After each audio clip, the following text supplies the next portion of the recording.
Look at the picture. See the skull. The part of bone removed. The master race Frankenstein radio controls. The brain thoughts broadcasting radio. The eyesight television. The Frankenstein earphone radio. The threshold brainwash radio. The latest new skull reforming to contain all Frankenstein controls, even in thin skulls of white pedigree males. Visible Frankenstein controls, the synthetic nerve radio directional antenna loop. Make copies for yourself. There is no escape from this worst gangster police state using all of the deadly gangster Frankenstein controls. In 1965, CIA gangster police beat me bloody, dragged me in chains from Kennedy, New York airport. Since then I hide. Think speckzo is going to be intimidated by the fact that he's having a conversation with three people in sunglasses? No, I think we should ask him really interesting questions, like what neighborhood he lives in. I don't know why you attract all this. Well, you're like the most opinionated on me and Andy make this a comedy show, and no, it's true. It's like that's like factually correct. Yeah. And you're like the spearhead. You're like stabbing at people all the time and things. Yeah, I am kind of with your opinions. White men pissing their opinions all over the internet like dogs on a fire hydrant. Nice. Oh, and if you're wondering why we were wearing sunglasses, white boy summer. I should have got. Oh wait, hold on, right here. Here we go. Oh, fucking a base. I'm wearing my sunglasses because of that video you were talking about. Yeah, where you're wearing those, the classic Aryan. What do you call it? What kind of goggles are those? The skater ones, or? These are pit. Well, these are like the wannabe pit vipers. The white boy summer ones are like the pit viper ones that Baked Alaska made popular. Yeah. Yeah. Right. Well, I thought should I actually wear these or not? Those popular. Yeah. He's like, I need the eye contact. Yeah, I felt a little bit weird with the glasses on too. I was trying to think of a way to intro you to our audience, man. I'm assuming half of them will know who you are already through Nick and through America First, but I didn't want to describe you as an America First content creator because you seem pretty keen to stress that you are a content creator who supports America First, but not an America First content creator. If you just want to speak to the distinction a little bit. Yeah. I mean, I don't do that because I don't think it's my place to just like try and like present myself as a part of a movement or representative of a movement that I wasn't invited into or anything like that. It's just something I believe in. So I publicly support it because like I met Nick in person and stuff, and he said that I had good optics or whatever. So I felt comfortable doing that. And but yeah, I don't want to be like, oh, I'm trying to like capitalize off of America First without like, you know what I'm saying? So yeah. But I think just being adjacent to Nick and making content, you are going to get all the shit that he gets as well, right? Just kind of filter off onto you. Have you found that there's been more drama recently since your channel got more traction? The drama like was mostly on Twitter. Like I never had any real drama. I had like what's it called? Like the leftists. I don't know if you know who the drunken peasants. Right? Yeah. The drunken peasants are like obsessed with me, right?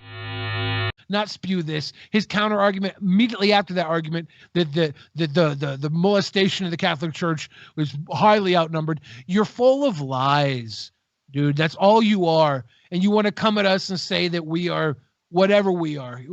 Call it what you want.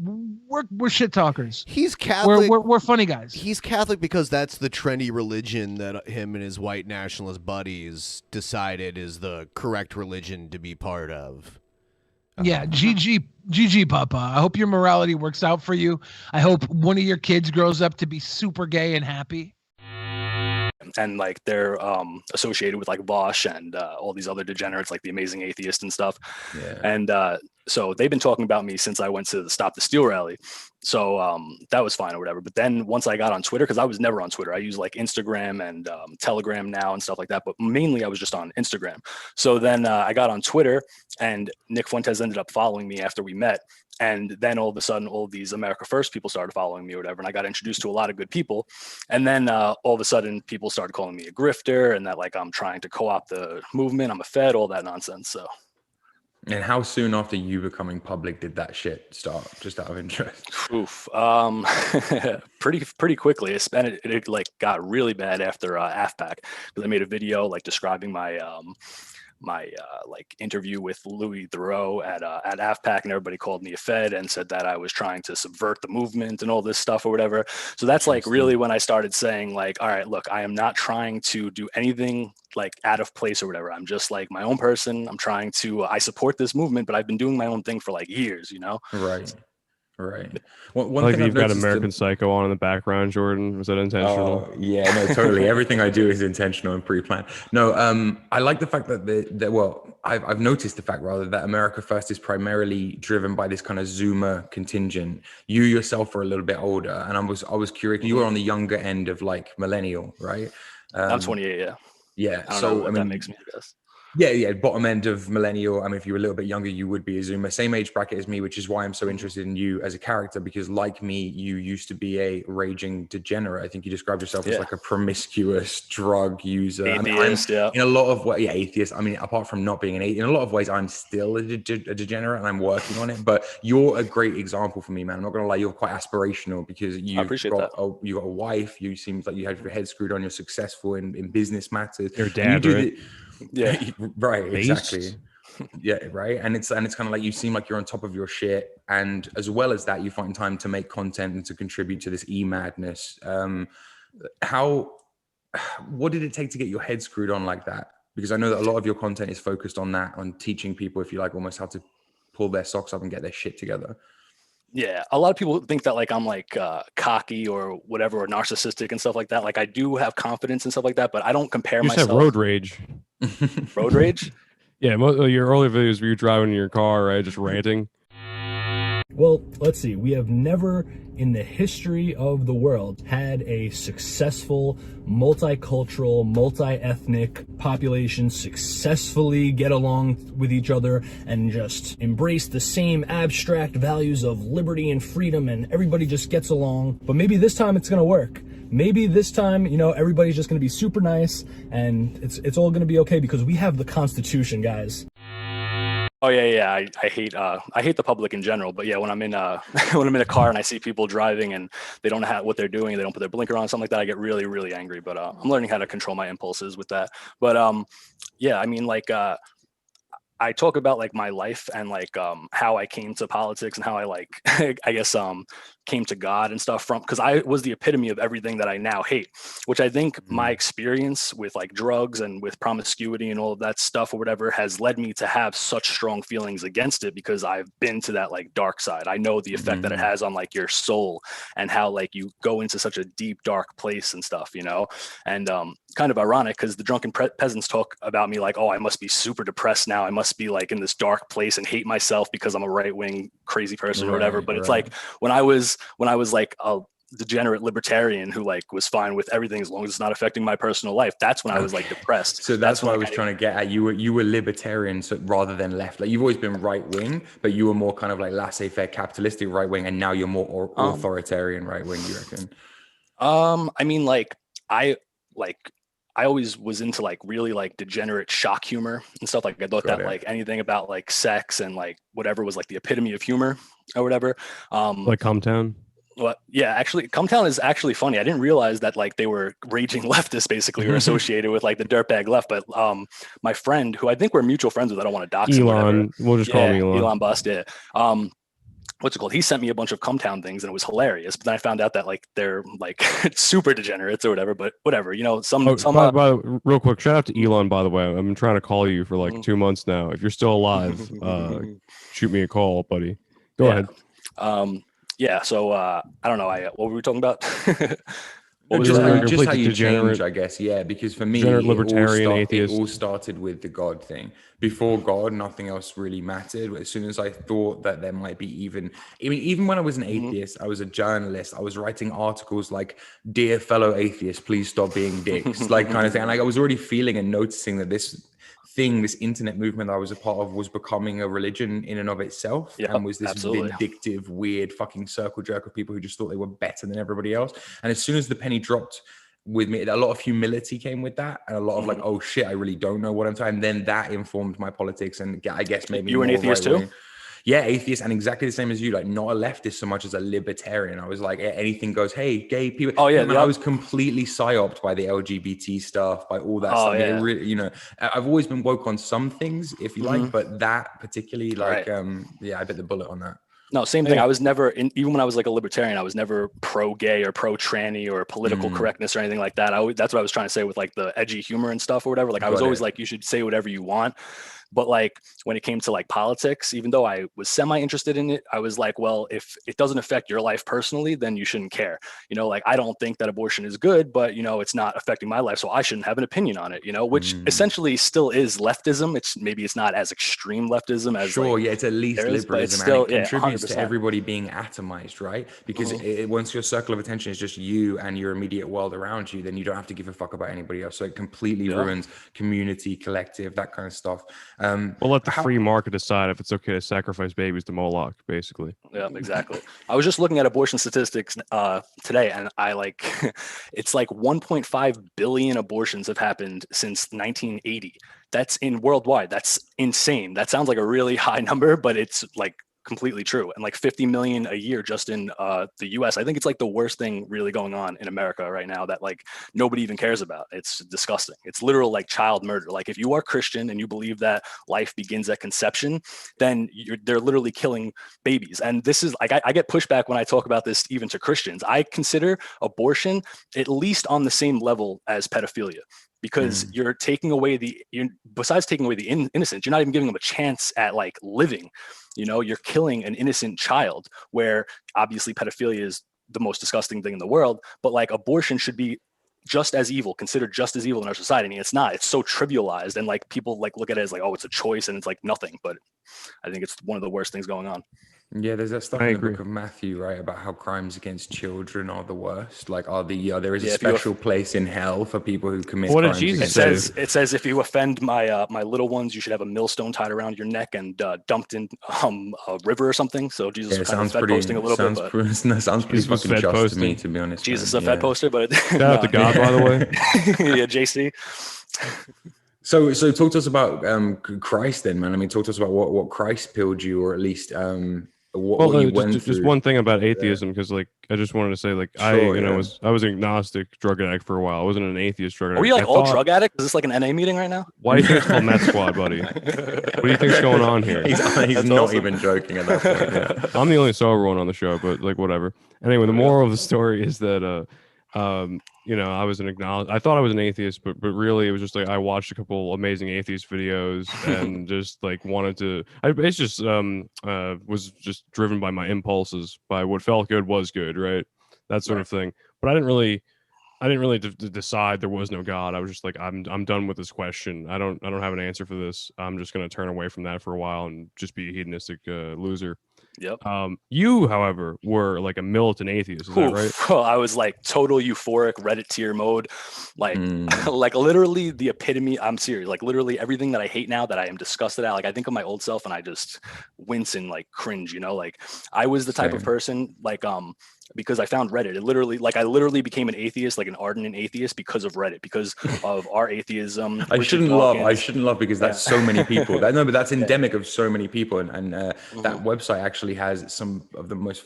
It's extremely far-reaching. There's some weird ties behind the scenes with Reddit. There's obviously the shit that happened with Aaron Swartz.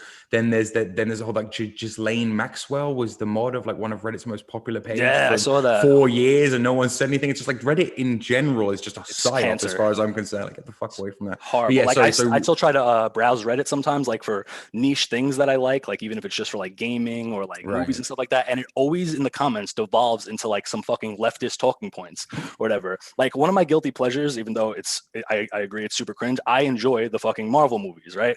I don't like, you are dead. It's okay. I don't promote that. I don't promote that. Obviously, I know it's cringe. It's fucking whatever. But I enjoy it. So I go on like the Marvel subreddit or whatever, right? Just to see like if there's any leaks or whatever. And the fucking first post is, oh, Loki is gender fluid now. And I'm like, are you like kidding me? Like It's like Well, these you can't things, even have any of Thor it. and Loki, this is the intellectual nonsense, property. It's the intellectual property of Disney now, though, right? Like they've actually bought this stuff, and so even if it was some folkloric mythos thing before about a people and an identity, now it's literally just a cartoon character. So it's going to be bought in a store. It's really commodified. So I don't get why with these people neo-pagans praying to like Disney-owned intellectual properties, getting Right, copyright like, strikes every time they the make a sacrifice fuck? to an oak tree and shit. Yeah, literally. Okay, so it seems like we're on the same page re that kind of stuff. Obviously, I want to talk to you a little bit about America First, because one of the places that we might disagree, I guess, is I don't reckon America First has. I think, like you, that if there is going to be a political solution, particularly around the issues like demographics and stuff, I don't see it coming from anywhere in your country other than a small, local, young, populist. What's good about America First is it is populist in nature, but Nick is very good at building a vanguard. He's good at cutting out the fucking wignats and the nonsense, and so he's doing populism and elitism, and it's working quite well. If there's going to be a hope, it will be something like that. But That's what I think, yeah. But I'm also very, very black pilled in general, because I've seen similar things in Europe come to fruition and then kind of fizzle out or become cucked, or and I think we're a good trend set for what you guys might turn into, although you don't have some of the demographic problems that we do. White pill me, man. Why am I wrong about America First? Or why am I wrong to be skeptical about? 'Cause you're British. Yeah, of course, yeah, Britain. Sure. First. Well, I mean, like, look, I was a complete accelerationist. Like, people said that I was a Wignat. I was never like into like racial supremacy or anything like that. My thing was like, there's no political solution, like burn down the system, all that stuff or whatever. But I was never like throwing Romans and like saying, like stupid shit like you see on Telegram all the time. We But don't know anyone who's done that ever. yeah, but yeah, I was like total like there's no political solution. And when I first heard about Nick, I didn't like him. I thought he was arrogant. I thought that he was an optics cuck. But it really boiled down to like not understanding what optics actually meant, which obviously it doesn't mean that you're lying about your stances or whatever. It's about presenting your viewpoints in an easily digestible, palatable way that normal people will attract. Because if you're trying to have a political movement, your goal should be to get as many people on your side as possible. Now, do I necessarily believe that there is a political solution for the problems we face in America through electoral politics? I don't know. But what I do know is that if there is any solution, it's only going to be through electoral politics. It's not going to be this mass uprising. There's not going to be a peasant revolt. There's not going to be like we're going to take over the federal government and whatever, like it's unrealistic to think that. So I think that with America First and with Nick Fuentes, he has basically perfected the art form of articulating dissident right messaging concerning demographics, Jewish power, our foreign aid, things of that nature, invoking the name of Jesus Christ as a main foundation of his platform, right? And he's getting young people to support him, and he's made the most strides of any right-wing dissident movement in America in the last 60 years. And you see all these other people who want to like call themselves anachronistic terms like fascist and national socialist and all this stuff that is foreign, has bad stigmas to it, does not work, and is just counterproductive to what you're trying to accomplish if you're trying to accomplish something politically. So I think that if you just look at how far Nick has come in the last 4 years and how much his movement has grown, the fact that he's on Alex Jones now, he has Michelle Malkin and Paul Gosar sitting representatives coming to his event, he's able to get hundreds of people to show up at any event at a moment's notice and stuff like that. I think that's the white pill that like there's a growing like need for a nationalistic movement. For sure. I mean, look, man, there's nothing in my country that even vaguely represents that. There is nobody, for example, affirming the name of Jesus. We're supposed to have a monarch who is divinely appointed. I mean, you guys don't even have a monarchy, but at least Christ is still king of America, right? Like over here, it's even more fucked up. So I get where you're coming from. My reservation, I guess, or at least the shit I get from people for when I'm vehemently kind of a fan of Nick, or when I say that anything that America First does is good, is he's the Mexican child leader of the white race, and But outside of that, outside of that and a lot of conjecture around the Catboy Cammy stuff, there's actually very little. No, but there is very little you can actually throw at Nick, right? He's been around for a long time, and he does manage to maintain that level of of optics, like you say. I think one of his main criticisms is the people in his circles. Like people wonder why like he keeps baked Alaska around people like this, or keeps talking to them. But I think it's just really his loyalty. I think he's Right. loyal to a fault, I would say. I think that's one of his actually great qualities, because whereas with Baked Alaska, for example, he's a really close friend, like personally, on a personal level. So he even admitted, he said, sometimes it's been hard to like defend Baked Alaska because he's gotten himself into trouble, especially with the Capitol thing, with other stuff that he's done. But he's his friend, and he's not gonna like just disavow his friend because he does something that he disagrees with or that makes something look bad. So I think that's actually a good quality to have. Nice. Right. I'm just saying, when it gets criticized for just because you brought up like the Cammy stuff, which never seems to end for some reason. Leftists and Wignats both use the same exact like disses. What if I told you that Wignats are leftists? I know, they're just racially conscious leftists. They really are. They really are. Literally. Yeah, it's that's the thing. I mean, to be. And this is the thing as well that I think a lot of them don't grasp, is that to be pro-white, or in your case, pro-American or pro-American European ethnic identity is not the same thing as to be anti-black or anti-Hispanic or anti-, they can't grasp that. And unless you are explicitly anti something, they find it hard to believe that you're not, They get What did he say in his speech? America is going to be multicultural. Like, we just have to figure out how to work together. I forget like what his words were, but like go ahead. He basically said that it's inevitable because of the demographic shift right now that we're going to end up being a multiracial empire, and that the only way that's going to be successful and not collapse is if we have policies that mitigate the ethnic conflicts that are inevitably going to arise, and that we treat everybody equally and not have these anti-white policies that are basically going on. And also that we need to stop being like embarrassed or being self-loathing, and admit that America was founded by white people, and that without white people, America White Christians. Absolutely. Yep. For and that's Christians. Absolutely. Well, I mean, European civilization wouldn't exist without Christianity. So that's basically what the difference, I think, between the plague away, boys. The similarities gave a shit from people for saying America is a European country and Australia is a European country, but they are. They fucking are. I'm sorry. Absolutely. But I think the similarities between Wignats and leftists, what it comes down to is like they lack Christian morality. They learn about like Jewish power or race realism, and they let hatred blind them, and they can't like think pragmatically or have any kind of nuanced opinion. And it's like, this guy is talking about demographics and big tech censorship and everything that's like working against white people, but he supports Israel, so we can't have anything to do with them. Like they get into this purity spiraling thing where if you're trying to engage in politics, you have to have some type of like nuance, Absolutely. And also, man, the thing is, I believe there's many ways in which you could conceivably say I'm right wing. Like I'm kind of capitalist. Like I do respect the financial hierarchy in so much as where it's not corrupt. I'm definitely, I believe in the racial hierarchy. I'm definitely racially right wing in some respects, but the primary hierarchy, the most important hierarchy to everyone, should be the religious hierarchy, right? Absolutely. So it's funny, like you said, I remember you saying one thing, something along the lines of, if I'm a Christian and I really believe in the church and in the holy order of the church, and my ideal society is closer to a theocracy, I suppose, than anything else,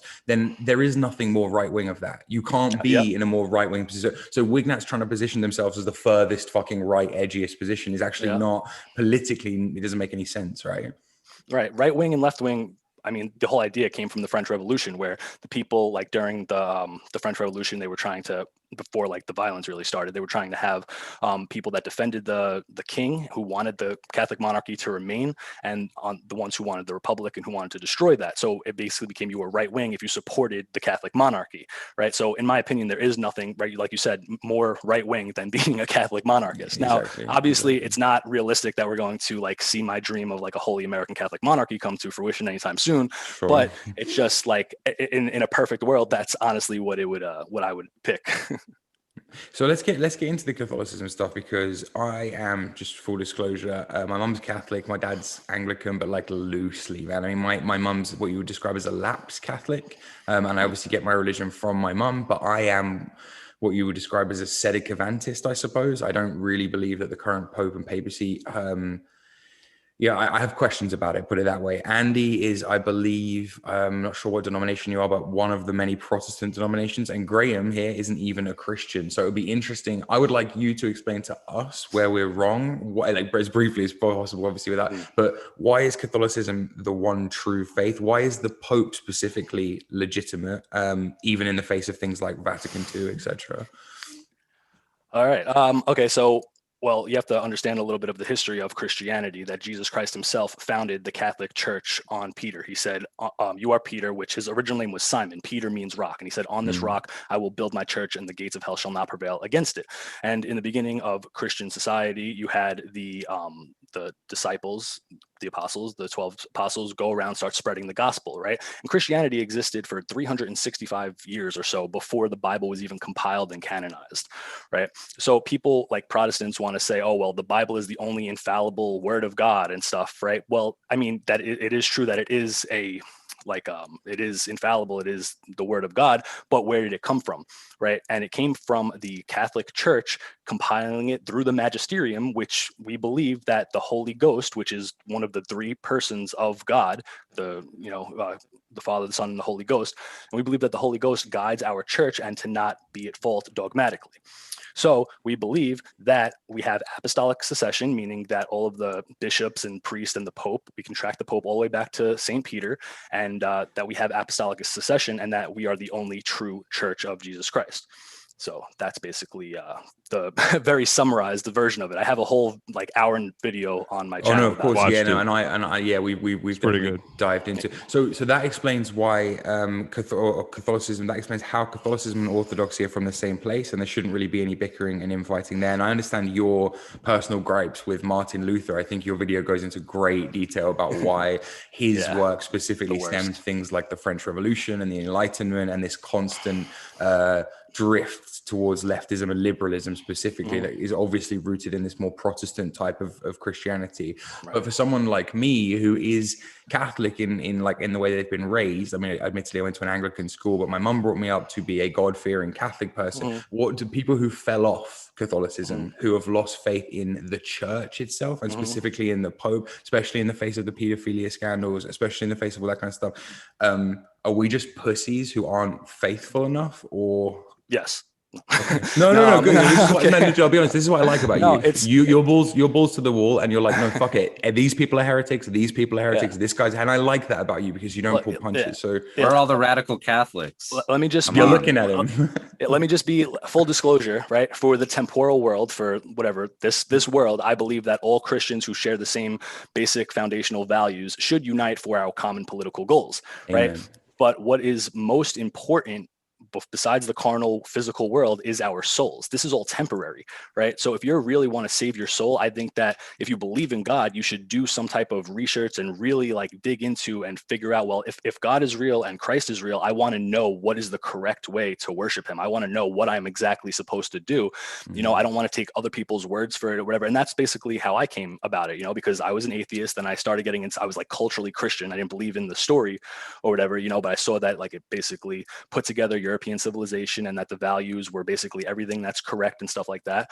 And then I just went on this deep, super long rabbit hole journey or whatever, and eventually I came to believe in Jesus Christ. I came to believe in that the Catholic Church was really the only true religion and stuff. But as far as the physical church, you have to realize that even though we are guided by the Holy Spirit, we are the true church, that it is still ran by men. And even though they're supposed to be pious, even though they're supposed to be holy, they are still men capable of sin. And there has been a lot of subversion with Masonic people and, radical Jewish people who are trying to change dogma of the Catholic Church and stuff like that. And they've been a little bit successful, but what they haven't been successful is changing the history and the core foundation of the dogmatic principles of the Catholic Church. That can never be altered. So while we can say we don't agree with things that the Pope did, and I have a lot of negative things that I disagree with the Pope on, but you also have to realize that the Pope, as holy as he is, he's still a man, and people confuse what papal infallibility is. It's not anything he says becomes automatic truth now. Papal infallibility has only been invoked once since I think 1850 or something, and it has to be, it's called ex cathedra, which means he has to be saying it on a matter of faith and morals. He has to be talking from the See of Peter, from his throne, and he has to be saying it with the intention to change or solidify something regarding Catholic dogma. But what he says as a person, as a private citizen, about politics or about stuff like that is not. That's on him, and he's a man. He's a human being. I can appreciate that perspective. Do you think we'll ever have a right-wing Pope again? I don't know. I mean, God willing, Pope Francis, as much as he has a lot of problems, I heard that he was sympathetic towards communists when he was not a pope and stuff, and I heard a lot of really bad things, and you know, he's obviously said a lot of stuff about climate change and like liberal policies that are just nonsense or whatever. But he also did pretty good things. Like he's excommunicating anybody who's even considering bringing women into church as like priests and stuff like that. You know, I think he's basically a mixed bag.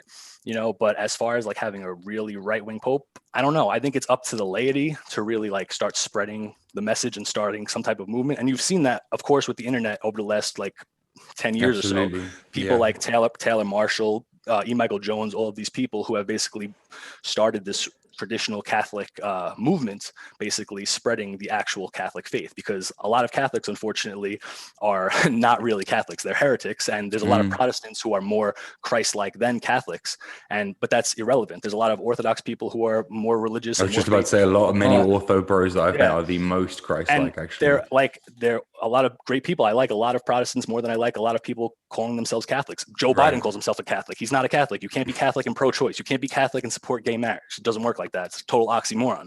So, but despite that, as good as these Protestants are, as good as these Orthodox people are, they don't belong to the true faith. And the path to hell is often paved with good intentions, right? So like, if it's about saving our souls, I want to try and convince as many people as possible to try and come to the Catholic faith.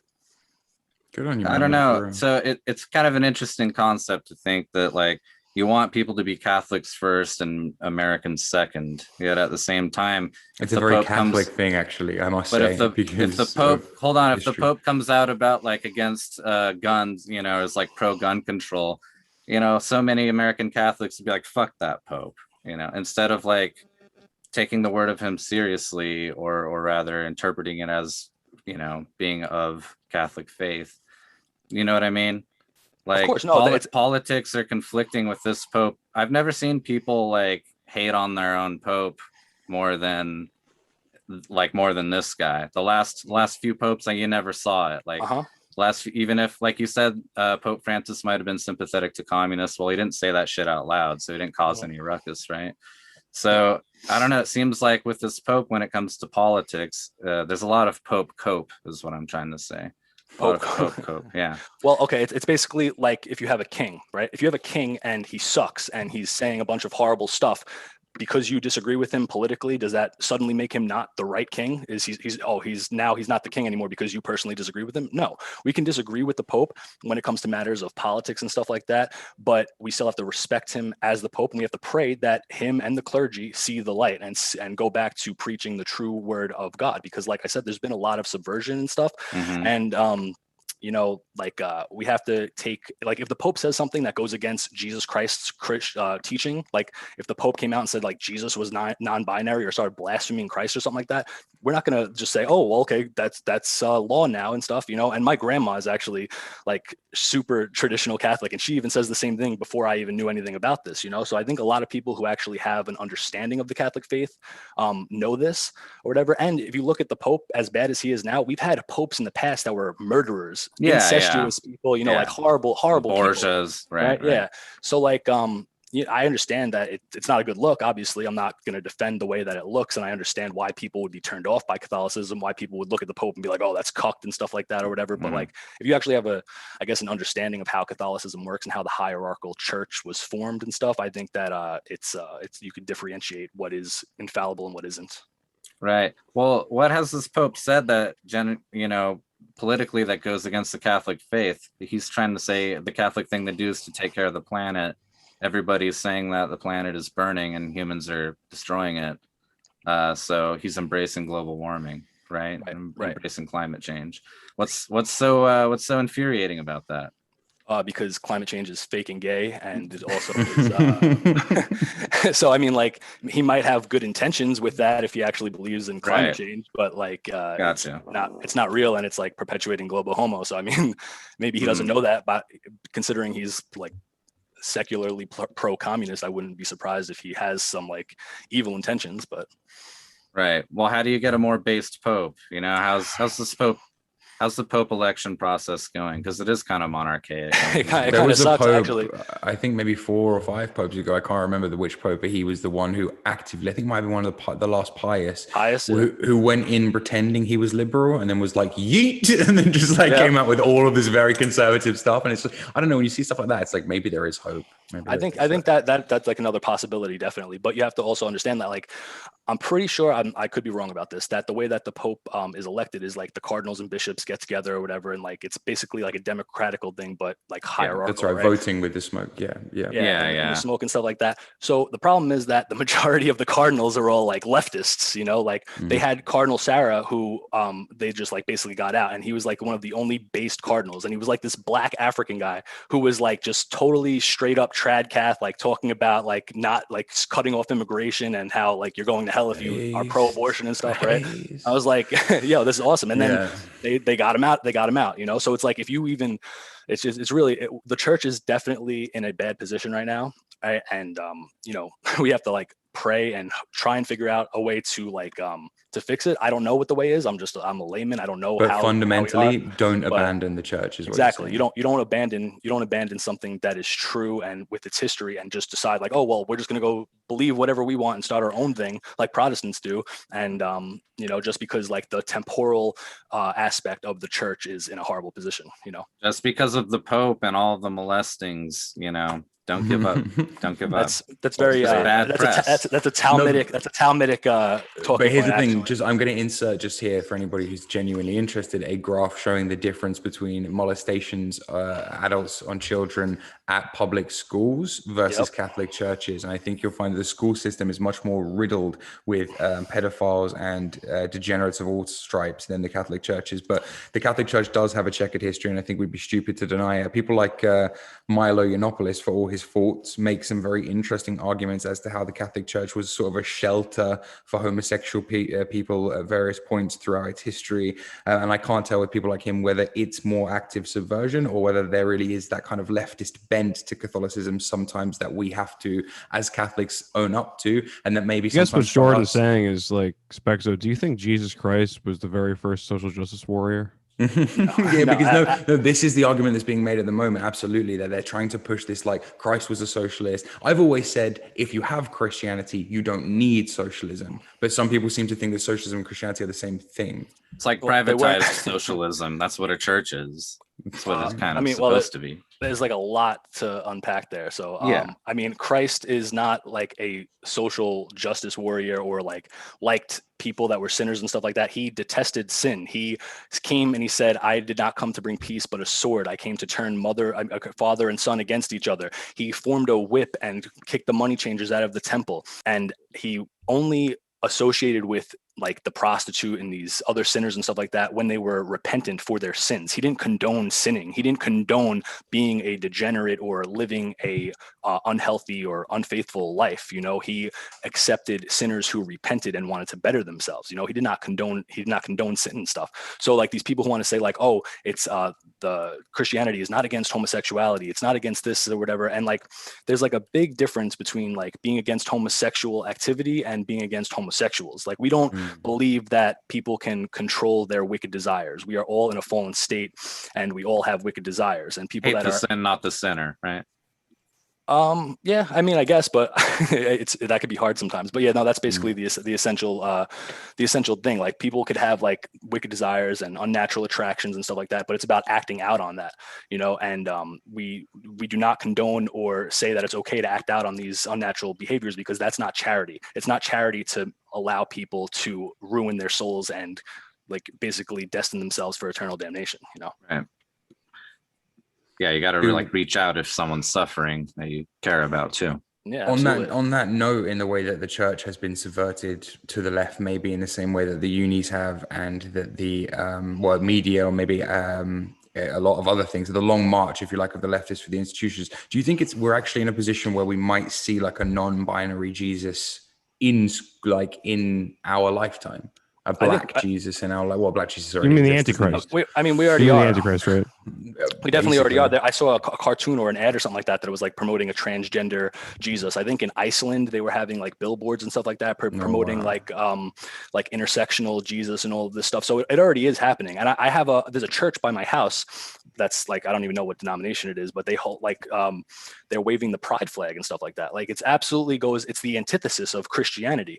So because Christianity is basically the culmination of all things good and represents hierarchy and order and everything natural, and is basically the foundation for a prosperous and successful society on the temporal world, as well as saving your soul, because it's everything that's good, they try everything to subvert it and try to go against it, and that's basically what you have. And people want to like blame the Jews for everything, or blame Freemasons, or blame whoever, like any specific group, as if it's like this listen, all those monolithic groups can take their share of blame. Don't get me wrong, Right. but like, Yeah, right. No, like of It's course, really the Chinese people and the Amish. it's the who get the word. Chi-coms and the Mormons. Fuck's No, sake. but yeah, but like people want to blame like specific groups as like a monolithic thing, and while there is truth in a lot of that stuff or whatever, it comes down to two correlative foundational principles, which are subjectivism and materialism. Materialism being that you put the carnal, temporal, material world over the importance of God, and subjectivism meaning that you believe in your own interpretation and that man can interpret God's will better than it's already been established. The same people that are trying to make the one who carries the sword but chooses not to use it shall inherit the earth into the pussies shall inherit the earth. The same leftist, well, again, it's the leftist and it's the Wignats. The two groups of people who seem to be trying to subvert Christianity the hardest are this kind of angle. I just think about what we could do maybe to make Christianity more of a muscular faith, and to reassert the fact that this isn't it's turn the other cheek because you have the ability to fight back, but not just blindly turn the other cheek kind of thing. Absolutely. It's not about not defending yourself. Yeah, it's not about like like just letting people walk all over you and stuff like that. That was never taught in the history of Christianity. Look at the Crusades, look at the Reconquista, look at all of these like aggressive Christian movements that defended European civilization, that unified all these nations to fight against like Muslim hordes and stuff like that, to fight for Christian civilization, so like the idea that like Christianity is like this pussy submissive type of pacifist thing is just the antithesis of what it actually is. Well, that's what the leftists will say, and that's what the Wignats will say. They'll call you, for example, a Christ cuck, right, and say that it's a kind of like, and make Christianity to be a lot more weak, and I think actually secular and maybe even Jewish than it's ever been. I mean, the whole point of Christ, really, in essence, especially in relation to what you were saying with sin, is that his criteria for sin is so much higher, right, than the standard criteria for sin. Like, to look upon someone lustfully is to commit adultery, not to sleep with someone else's wife. So, Christian, yeah, I think there's a phrase that you've been using recently, man, hell world. Did you coin this phrase, or are you just one of the people who propagated it, kind of thing? Because I love it. It's so. I don't know if I heard of it or whatever, but everybody was saying clown world, right? And I was like, there's really nothing funny. I mean, like, yeah, you laugh so you don't cry or rage or whatever. That's literally like my current state of mind. Yeah. But when you see like people like promoting pedophilia and like castrating children and stuff like that, like, it's not funny. It's demonic. It's satanic. It's against everything natural and good in the world, And I forgot. Just a quick note on that. I was out just hanging around the downtown area where I'm at, and I forgot it was Pride Month. I didn't realize it was Pride Month or whatever. And me and my friend are just having a conversation. We're just going for tacos or whatever. And like, I don't really care about like gays. If they want to go to hell, that's fine, whatever. What I care about is like the amount of children at this event broke my heart, dude. Yeah. Kind of like 4 or 5 year olds, like young kids. I'm saying, like, fucking broke. It absolutely broke me. I mean, because like you see all like the preteens or whatever, or like the 20-year-olds or so with dyed hair or whatever, they're all hanging out, whatever. See a couple like trans people, like trans female or man to female, like whatever. But the kids, man, that's really what gets me. Yeah, and as a dad, how do you feel about that? Like, how do you feel? How do you feel like do you know any parents? Do you know anyone who's like doing that with their kids? I mean, are you at that level with anybody? I mean, I don't think you would associate with them, but have you heard of that? Dude, I am personally? Like, the parents that like I know or whatever are just like damning their kids, and like it's so hard for me. Like I want to come from like a charitable place and be like, look, you're going to ruin your kids' lives. Like they're going to be taught that to like hate themselves and that like they could like change genders at will and stuff like that. But like they're not even on that level. Most people like are just so oblivious and unaware. Like people like me, and I'm sure like you guys, are so hyper aware and politicized, but we don't.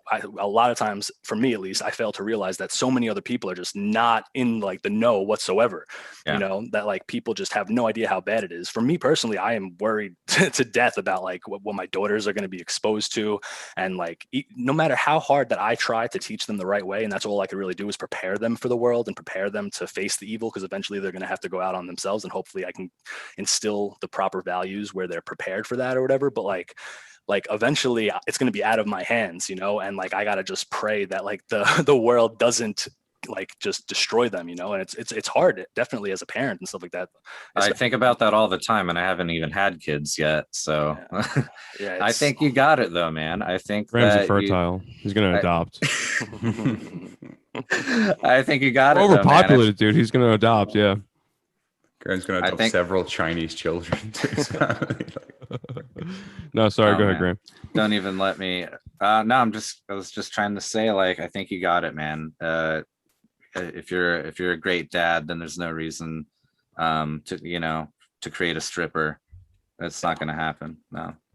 I know. I mean, I hope not, you know, like, but yeah, every whore that I know, every degenerate slut and stuff like that, the common denominator is always like a bad or lacking father figure. Yeah. Like, that seems like to be the common denominator. Yes. Like, you know, so. It's like also the common denominator in like all crime. Like, so male or female, it has this different almost effects, always, you know. It's like always daddy issues. If you really think about it, like a lot of these people like are atheists, which is the ultimate daddy issue. Yeah, is 100%. the rejection of the father, rejection of the earthly father, your father, because he didn't take you out enough to Applebee's or take you to get your gender change surgery. He didn't give you your hormones, so you're gonna spiral out in hatred against him. Listen, we've all seen these women. Yeah. You know what I mean? But we need to lead them to a better place, I think.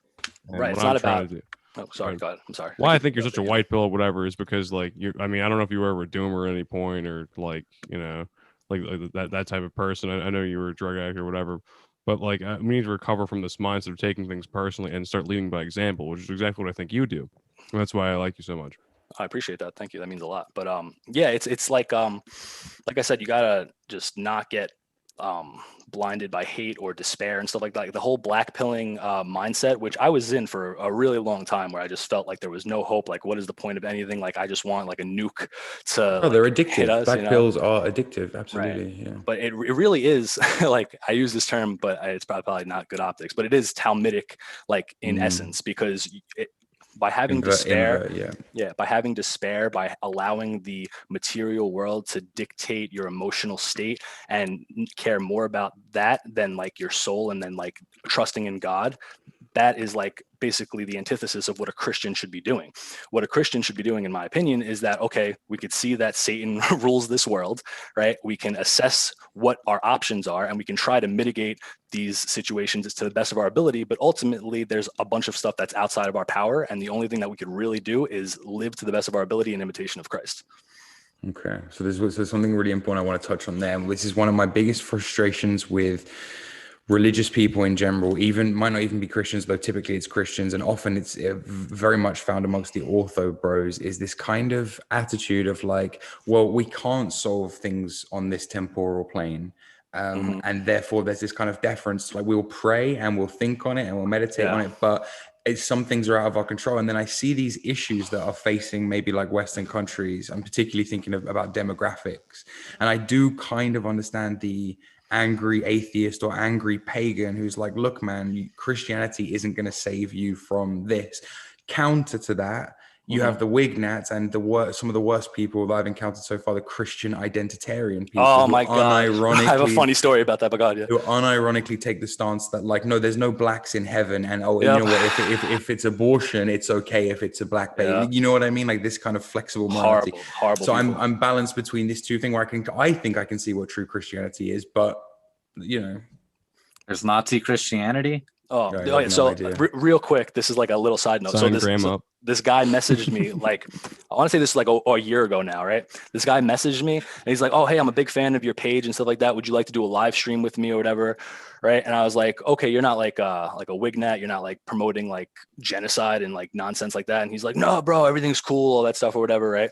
So I do the interview with him and it was fine. Like nothing, he didn't say anything really stupid. He tried to like imply that Jesus was a National Socialist, which was just retarded. But like, I was like, but besides that, it was relatively okay. After I got off the live stream with him, I find out he's part of the Christian identity movement. And I look into it and they're literally like the white version of the Black Israelites. They're the we was kangs of fucking, you know, we was Vikings. we were Vikings. That's mad funny. Yeah. But no, I mean, like, as far as Christianity is not going to save the world, or there's really nothing we can do, so we shouldn't do anything, is just complete nonsense. Because as Christians, on earth as it is in heaven, right? Like it's on us to try and replicate that. So it's like, okay. That's what I'm saying. Jesus says he'll come back, but we're not supposed to sit around waiting for him either. I believe God will enable us to do what is right. Right. It's still an action program. You know, it's still like we have to take action. We have to fight for what is correct and try to make our nation, our world, as close as possible to as it is in heaven. Right now, is it possible? Sometimes it doesn't seem like that. Sometimes it seems like there's no political solution. Sometimes it seems like there's no solution, whatever. But that doesn't mean we give up, because our fight is righteous and virtuous. So we need to keep trying any way we can and try and figure out some type of solution to the best of our ability. And it just helps, I think, to like stay white-pilled when you know that by accepting Jesus Christ, you have already won the victory. Exactly. Yeah. God has already won the victory. There is no way that this is going to end where evil wins. Mm-hmm. The earth may be owned by Satan. Maybe he can have the earth, but ultimately God will have the victory. Yeah, absolutely. Like if you know that, then how could you be black-pilled? Mm-hmm. Yeah, vengeance will be mine, saith the Lord. Absolutely. And look, man, I think it's really refreshing, actually. And this is what I mean when you see someone like you who's got their head screwed on, who's giving people decent life advice, who's not coming at it from a place of like, well, I'm really pious and holier than you, so I know, you know, you have this tangible life experience where you're like, look, guys, I fucked up. Don't make the mistakes that I made. Yeah, it's really hard to dislike that. So on the note of slutty girls with absent father figures, let's talk about pornography. You had some pretty out there statements on porn. Well, put it this way. You think porn is evil, right? Yes, absolutely. Me too, but I'm not sure that everybody who's involved with it, and as somebody who's worked 3 days on a porn set once myself when I was hard up for cash, not as a porn star, just doing other not things. biased at all. No, exactly. I have maybe a dog in this fight and I may be overly invested, but I feel like a lot of the people, not me, I'm responsible for my own choices, but a lot of the young women that are in porn are straight up victims of porn and of the porn industry. So when people say porn is, I get what they mean, but I feel like so many people are just swept up in it. Then it's more of a, but elaborate a little bit on porn. Like where did your anti-porn stance come from? Right. Well, I mean, just because you are engaging in evil things doesn't make you evil to the point where you can never get out of that. So porn stars that are like victims, and I definitely have sympathy and pity for people who get trapped in there. Like I talked about in my video, I think like drug addicts and like people who are taking advantage of the models that are flown out to like countries and then their like passports and shit are ripped up and shit. Like it's fucked up. But like people that are actively propagating pornography and condoning it, and people like the porn stars like Riley Reid that are saying like God's dead, jerk off to my porn and stuff like that, like all this like disgusting degeneracy. It makes you think that it isn't part of some bigger plan, man. I don't want to get too conspiratorial, but when you see the way it's incrementally been brought in and how it's been ramped up, and it's like it does fit with some very weird conspiracy theories that live in that shelf in my head, you know. It's not even a conspiracy theory. Pornography is part of political control, because pornography changes the morals of people. It makes you weak, it makes you submissive, right? And there's like a lot of studies. John Doyle did like an 1 hour and 40-minute video on this, and it's really good. He goes into like the scientific breakdown, but just spiritually, it breaks your soul, it makes you weak. And why do you think when Israel took over a Palestinian news program, they broadcasted porn to a bunch of different Palestinian villages? Because they know that it is political control. It subverts people's morals. Demoralizing your life force. Yeah, it's Yuri Bezmenov 101. It's absolutely and it's an addiction. It produces artificial dopamine, and it's worse than really any other addiction, because like I said, when I want to get Xanax or when I want to go something, I have to actively try to go out and purchase these drugs or whatever. With pornography, I have a free Xanax dispensary in my pocket at all time that I could just, go on and watch the most disgusting porn in the world. And it's like one of the hardest things for young men to break. Oh, absolutely. And because I'm that little bit older where I remember when porn was like something that you found in your friend's dad's sock drawer on a DVD, Yep. but a lot of these kids are just plugged into it 24/7 and have been throughout their whole of puberty. I've been a You know little what bit the hard. average age that a child's exposed to pornography Oh, is? no, don't. Like What is 12, right? 10 or 12? 6. Oh my gosh. it? Okay, no, but this is what I'm talking about. I've been too 6 hard on years some of these old. Can you porn addicted imagine guys. that? in the Source, past. please. Dude, Source, yeah, okay. please. So we'll put that link in the description. But what I've said in the past to kids who are hooked on porn is I've been like, look, it's your fault. Like, take usury or anything else that's like overtly Jewish and destructive to Western society. Don't engage in it. If you don't like usury, don't borrow money. And I used to say, if you don't like porn, don't watch porn. And then I realized like That's how libertarian. how chemical it is as well. How Well, it's like- not just a matter, because on the one hand it's libertarian. Like I'm advocating personal responsibility, not personal freedom. I'm advocating that you don't watch porn because it's for your good. But you're right, that's still a liberal argument in essence, because people shouldn't be able to like make this shit and just put it out into society en masse in the way they do when we know it has the detrimental effect on society that it does. So I get it from I totally get your argument. Look, the liberal way to get through to normies on it is to point to the obvious ethics like involved. What, for example, Pornhub removed the majority of their videos after a Canadian federal investigation looked into child abuse videos. We've got the story up here. They did that in December 2020. They got rid of most of its content. Everybody knows that Pornhub has profited off of Child sex trafficking. child sex trafficking, human trafficking. I mean, any porn site basically has, when you think about it. And I think it's just like everyone in the industry has looked the other way because it's one of the most disgusting industries. Tell us about it, Jordan. No, see, I worked for a couple of days on a set that was like high end. Everyone was like STD tested and like American and like kind of, don't get me wrong, it's still gross, it's porn, but you don't really think about it at the time when it's happening. It's just a job. Like, it's Did it smell? I feel like porn sets smell really bad. Yeah, did it yeah, smell, but you know what Jordan? they smell like? They smell like cleaning fluid. Everything's been sanitized and whatever, and like it's been done in somebody else's house, right? Like it's a borrowed house that people rent out to Airbnb. do. Super Yeah, so I'm important. like really kind of like, I know it is, and it had the whole thing does have an air of kind of shadiness to it, but you know what? No more so than some of the videos. Or I used to do a lot of stuff for Vine people when I was living in LA. People who were like famous on Vine, I would like shoot videos for them, and some of the shit they did was way more degenerate than just like being on a porn set for a couple of days. So like the line between like porn and just content now is blurring to a point that I'm not happy with, and I think I can hear myself talking. I know I sound like my granddad, but he had way better morals than anyone of my generation. Like, our grandparents were right about a lot of stuff. Oh yeah, I got grandparent billed pretty recently, man. Yeah, no, absolutely. My grandma nationalism.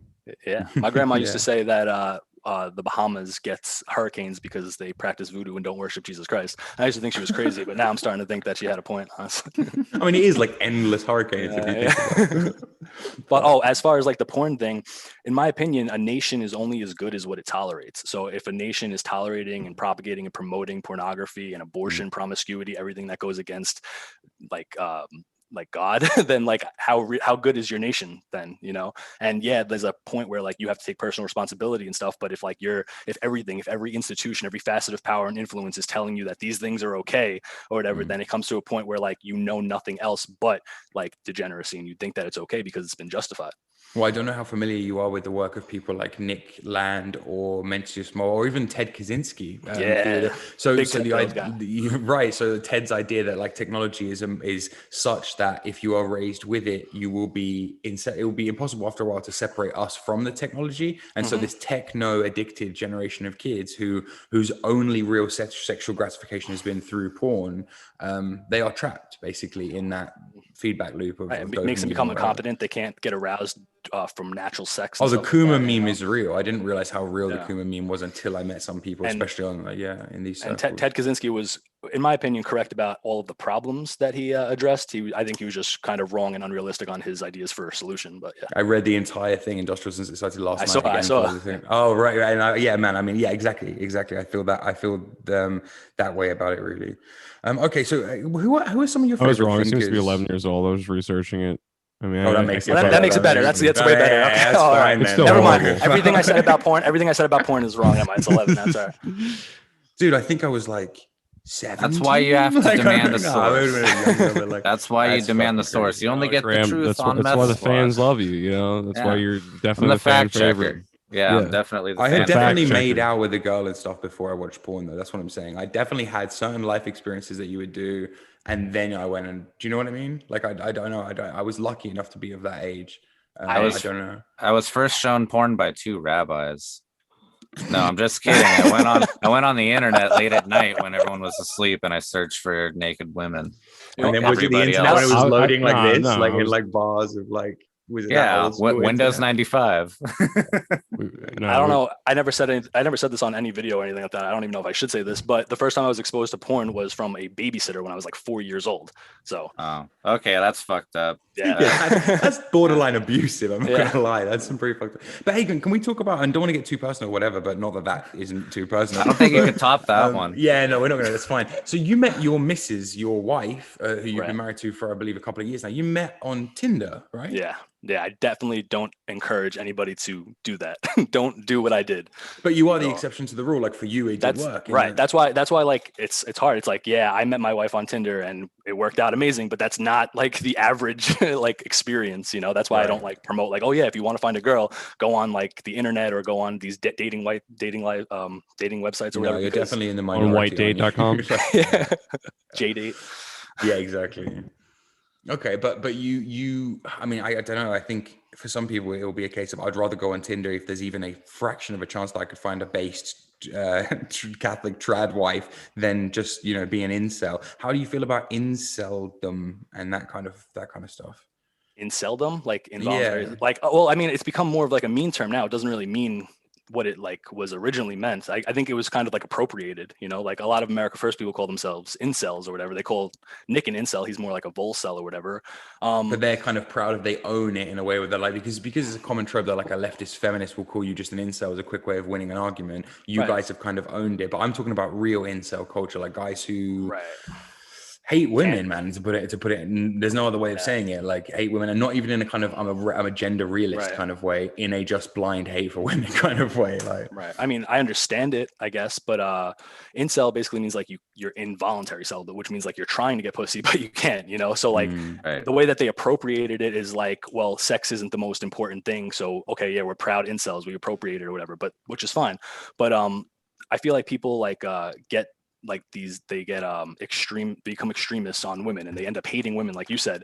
But it's not about hating women. It's about, we shouldn't like be propagating women who are whores and who go against what they're supposed to do in society. We should actually be like honoring and venerating women who aspire to be housewives and mothers and actually carry on their people and like help their nation, because mothers are like the most important people in a nation. But when you're doing everything opposing what your God-given job is or whatever, and that's not even just with women, it's the same with guys who want to be lazy pieces of shit, who want to be like fat Absolutely. degenerates and stuff like that. They should be mocked too, and we should have that like social stigma of like, this is not okay anymore. But now with our society, we live in a society that like everything is like just accepted, you know, and like, oh no, there is no hierarchical or distinction between men and women and stuff like that, and it's fine to have an OnlyFans and be a whore or be a lazy degenerate and stuff like that. Like, I think that we need to reestablish and stigmatize that stuff. I agree. So I'm basically fat what you're shamed in saying every is- comments section. What you're saying is kill simps before enemies is what you're saying. Right, exactly. Yep. That was That's downfall of the West. You're right. Yeah, I agree with that sentiment. I do think it's interesting how the decline of every empire is marked by an increase in simping, homosexuality, transgenderism, weird satanic shit. Like every empire kind of declines in the same way. Do you think that the American empire is on its last legs? Do you see Neo-China arriving from the future, or? I mean, like, look, I'm very biased towards China right now because I made the mistake of going on a poll the other day, and there was just like a bunch of like abuse videos of dogs and stuff from China. So it really made me super anti-China right now. Yeah. But this whole sentiment of anti-Chinaism in American politics right now, I feel like is a little bit astroturfed. Like, yeah, they are our adversary. Yeah, they have some influence over us and stuff like that. But like, they're not the ones promoting pornography. They're not the ones controlling our banks. They're not the ones controlling our political establishments. You know what I'm saying? Yeah, I think it's a lot. I agree with you. We astroturf, gotta stop Asian hate right now. Right. Completely Exactly. agree with you, Speckzo. I definitely disagree with that. I think China has way more political control and way more power over our banks than then they just Well, no, dismiss because them. people like to say that that Israel has all the power. And I think geopolitically they have a lot of power. Don't get me wrong, but Well, they There's a certainly story have. today about how George H.W. Bush is like linked to taking tons of money from China during his presidency, and like, yeah, but Yeah. what I'm saying is Israel is actively subversive against American interests in a way that China isn't, because if China was, America wouldn't be able to pay back China all the money they owe them. So China almost needs you guys to be kind of functioning normally. It's American leftists who seem to be trying to derail America. But yeah, I mean, that they whole could be getting their money fentanyl from the pandemic, CCP. yeah, the fentanyl epidemic, that's no big deal. No, That but was is totally fine. are you saying that fentanyl is directly? Do you think that fentanyl epidemic was a direct result of weaponized Chinese opium war too? China strikes back, or what? Well, I don't This know. week on Opium Wars.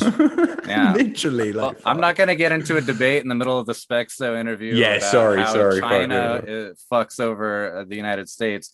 And I See, it's an wasn't interview, trying to but it's like, also the kill stream. no, I So- understand. Yeah, right. It's going to turn into that. And like, I understand his point and everything. I just like, no, I think China hatred is valid. And I think you should be upset about seeing the way they treat animals. You just said, there's a quote, I believe it was Martin Luther King Jr. who said, judge a nation by how it treats its animals. I love him. Yeah, big fan. Yeah. And didn't you say like, sorry, go ahead. I don't know if they're eating cats and dogs because there's nothing else to eat, or if that's just how they feel. No, it's a delicacy. I think 70 Yeah. years of like communism kind of destroyed their human empathy or whatever. It But removed no, their like, soul. yeah, exactly. Like I'm not saying that there's no valid criticism towards China. I'm not saying that they aren't an adversary who has influence over us. What I'm saying is that this whole entire extremist, like, oh, China is the epitome of all problems. It's the Chi-Com subverting us and stuff like that. I think that's a little over sensationalized. And I think that if they really had that much power over us, we wouldn't be able to publicly criticize them like fucking Donald Trump does on a daily basis. But if we criticize Israel, then you might have a problem, So I think there's a little bit to say there. And also, like, I think that like Israel has a lot of people who have dual loyalty and people that are like actively subverting within our own government who like are promoting nationalism there and not here and stuff, So I think that we just went through a pandemic where people were covering for China inside of our country. Like Fauci was, the CDC has been, the WHO, they're all the bitch of China. Our current president is the bitch of China. There's going to be no retaliation over this at all. I agree. Now Trump is talking tough about retaliation and all that, but he's not the fucking president anymore. I am not disagreeing with anything that you're saying, but my point is that if it would all be mitigated if we had strong leadership. The problem is the American regime that is allowing this. I'm not trying to attack you or debate you. I just think it's funny. It's like, okay, look at the state of the West. It has collapsed because of China. Like the last 2 years, it's like, if you're not, I don't know. I mean, I wanted to move on because I wanted to ask you about the Stop the Steal rally on the 6th. We only have we have like 10 minutes. I think we're good. 9. So you're at the Stop the Steal rally. Wanted to ask you, you've been pretty white pilling. You talk about how there's probably a political solution now, right? You think that lies in voting? Do you think that the MAGA crowd is going to be as optimistic about voting now after going to an insurgency, a siege based around voter fraud? I don't know. I mean, that's a hard one. I think that I think Nick put it well. It's like there was obviously voter fraud and stuff like that, but people need to understand that it wasn't like the Democrats. It was our own people, our own representatives, the Republicans, the so-called conservatives who didn't do anything enough to like fight back against that, Right. So whether or not like voting can actually accomplish anything has yet to be seen. But like Nick put it pretty well, it's like, if there is a chance that it can, then what are you really losing by doing it? It's going to take up 10 minutes of your time or whatever. So like, I think that the main important thing is to try and spread our beliefs, our values, and try to reappropriate what conservatism actually means and make it synonymous with nationalism, and get these people who have these decent social values, they're just not really red-pilled on a lot of the other issues, and bring these issues that have become less taboo over the last couple of years to the mainstream. And hopefully we can get people and representatives in our American government that actually have these values and are willing to fight back against the subversion and fraud and stuff like that. Gotcha. And what you just said, that you think it was pretty obvious the election was stolen. What's like the best evidence in your opinion that the election was stolen? I would say that Red Elephants, Vincent James, who is a big America First guy, he wrote an amazing article that basically showed all of the counties and the statistical impossibilities of how the numbers just did not add up, all of the votes coming in at 4 o'clock in the morning, all of the ballot changes and stuff like that, that it just is literally mathematically and statistically impossible that Biden won the way that they said they won, you know? So I think that is pretty evident in itself. So. Gotcha. And do you think that Ron DeSantis is the future until Nick is maybe of age to be a serious political figure? Or do you think that we'll see a Trump ×2? That's a good question. I think Ron DeSantis is doing a lot of good things. Obviously he's cucked on Israel and stuff like that, but that's expected in America nowadays, I guess. But I mean, he's definitely good. He's definitely taking a lot of what Trump, or the good aspects of Trump, and he's like bringing those issues socially, I guess, more to the front lines. But I think he might be better as a governor, you know. But like I said, I don't really know. Like when it comes to like the political things in like electoral politics and like the different counties and how we could like strategize on how to do that, I am retarded with that stuff. You know, like I don't really know. That's why I support America First, and I'll trust whatever Nick says, because I know that Nick has the same interests as me, and he's more politically aware and inclined with that kind of stuff. But I would like to, I guess, I would vote for Trump, I guess, if he ran again. I think that he's kind of like old news. I would like for somebody new or whatever to come across and basically. So Ivanka Trump. Yeah. Yes. And Jared Barron Kushner. Trump. Great. Yeah. Barron is going to be the I'd vote for king. Barron, actually. Absolutely. Dude, I think if you get a guy on the 100%. ballot called DeSantis and he starts talking about demographics and then he retires and is replaced by Fuentes who starts talking about demographics, that's a W. As far as I'm concerned, that's a fucking W. How are they going to do with that one? They're just going to have to, you know. So like, yeah, no, I get it. I guess, see, for me, man, it really is like most of it does boil down to the demographic question. So, dude, well, I guess like, is there anything else you guys want to shoot at him before we let him go? Do you think that the mainstream right characters like DeSantis or Trump, they're always going to publicly favor Israel and cuck, as you say? Because I think the future of the left is anti-Israel, and it's going to always be the perfect wedge between pointing the finger at the left as being anti-Semitic and also distancing themselves from the alt-right. Oh Right. shit! This Do you is agree one with thing that? actually. Yeah, sorry. So get out to that first. It's basically just like the false dichotomy or whatever. They're all working for the same thing. The main people in the establishment, like Pelosi and Schumer, and they're all pro-Israel. You know, you see that the AIPAC putting out like ads saying that it's a bipartisan issue to support Israel. You just have like some,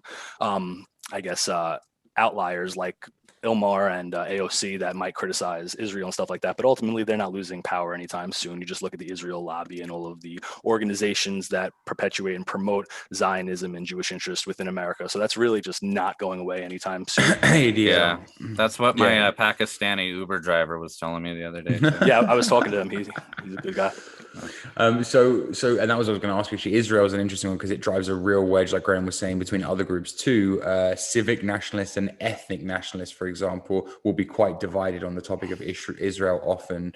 I've heard you say something which I found really interesting before in relation to demographics and that kind of divide, which is that you think it's possible to be in the middle of those two positions, if you like, or to take a third position. Who cares about either of them, right? No, the thing of both of them. the thing of like a flag and a passport alone clearly doesn't make a nation, but we don't have to live in an ethno state either. That demographics can be acknowledged and respected, but that we don't have to go full off the deep end with demographics as long as a majority is maintained and our people are talking about that in a way that's optical and smart. Do you still hold that position, or have you moved on since then? No, I hold the position that I think civic nationalism is absolutely ridiculous. And that like a nation does not mean like your policies or your government structure and all that nonsense or whatever. But I also believe that because I'm an American nationalist, that it's not just, if we just made America white, then all of our problems would go away and stuff like that. It also has to do with culture, which obviously comes from race. White or whatever. and Christian is what you're has saying. To be Christian, has to maintain the traditions, and it has to like somehow change our government, I guess. But like what I'm trying to say is that nationalism, at least for American nationalism, isn't only dependent on race. There are a bunch of compounding aspects of it, I guess. You know, it's not civic. I'm not saying that like, I'm a strict constitutionalist or anything like that, but I'm saying that people that are just like, as long as we just make everything white, everything's going to be okay. It didn't work for Iceland. You know, it's not like it's not going to work. No, fair point, man. Fair point. And I think that leaves me with a lot to think about. Actually, I didn't. For me, it's been a civnat FNAT thing for so long that I didn't really think that you could be more nuanced than that. But it's interesting watching what Nick's doing, because I've never seen Nick say I'm an ethno nationalist, but he certainly isn't a civic nationalist, is he? So that's interesting. Cool. Anyway, Speckzo, man, thank you so much for your whoa, time. Whoa. Oh shit! Get the hell out of here, man. This You only is got my 2 minutes. guy. You only got 2 minutes remaining. Yeah, my no, guy. I'll wrap it up. Shoot your shot, baby. Speckzo, I really like your podcast, Pray and Prepare. Oh, That's I pretty appreciate cool. You're one of 10 people probably, but thank you. Probably, yeah. But like, I like, I like being in small groups. But anyway, what do you call it? What do you see for the future of your channel? I wanted to ask you, like, where we're gonna go with this, with all this. I've realized that most people like my scripted stuff a lot better than like my off the cuff things or whatever, but I'm just going to basically just keep doing whatever I want. If there's something that I like to talk about, I'm going to do that. But I also have a lot of scripted stuff prepared. I'm going to have a monarchy video coming out, and then I'm going to talk about 9/11 and stuff. So I'm going to start doing more scripted stuff and like prepping my videos more and like taking the time to edit them and stuff. But and I'm also going to an anti-abortion rally on Saturday. That's the plan. So I'm going to have some content from that. Or content, baby. Yeah. And so I mean, we'll just see. I'm going to keep going until I'm banned. I've been banned a lot from like Instagram and Twitter and stuff like that. So I'm just going to keep going because it's a hobby that I enjoy. Like, I'm not trying to like grift or like whatever a lot of people accuse me of or whatever. I'm just doing it because I'm passionate about these topics and it's a fun hobby for me. So it says we have less than a minute left, so in case I don't get this in, Jesus loves you, Speckzo. I'm going to be staying tuned to your channel. Come back on again. Have me on again. We'll talk about the Antichrist. It'll be a fun time. We'll go through the book of Revelations together and point out like Jesus is not the hippie you think he is. He's going to come back cool as hell. Hey, Speckzo, man. Thank you so much for your time. God bless. Thank you. God bless, dude. Thanks. Much appreciated. Thank you.